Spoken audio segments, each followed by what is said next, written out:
Hello అండి, welcome to మా ఇంటి మనప కిచెన్. ఇవాళ మనం క్యాప్సికమ్ పెసరపప్పు కర్రీ చేసుకుందాము. ఇక్కడ నేను క్యాప్సికమ్ ఇలా పీసెస్ గా చేసి కట్ చేసి పెట్టుకున్నానండి. అలాగే హాఫ్ కప్ వరకు పెసరపప్పు కూడా తీసుకున్నాను.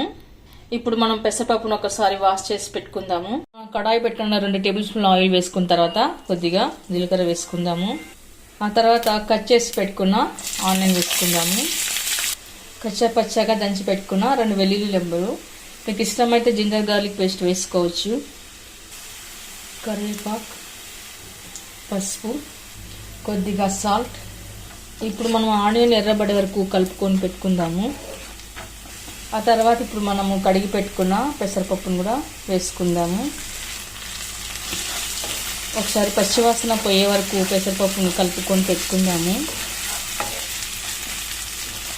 ఇప్పుడు మనం కట్ చేసి పెట్టుకున్న క్యాప్సికమ్ వేసుకుందాము.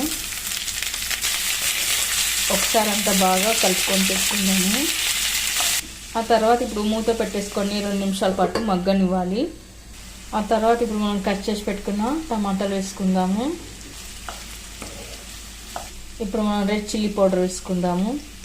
సాల్ట్ ఇందాక వేసాం కదా, చూసి ఇప్పుడు వేసుకోవాలండి.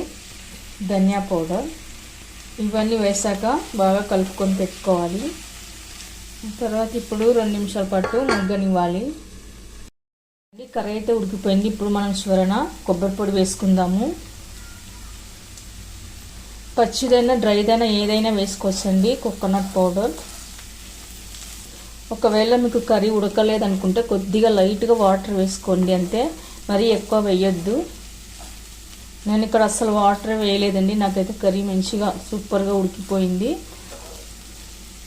ఇప్పుడు మనం కొత్తిమీర వేసి గార్నిష్ చేసుకొని ఇప్పుడు ఒక సర్వింగ్ బౌల్లోకి తీసుకుందాము. అండి, చూసారుగా ఈ కర్రీ రైస్లోకి, రోటీలోకి, చపాతీలోకి, పులిగలోకి అన్నిటిలోకి చాలా బాగుంటుంది.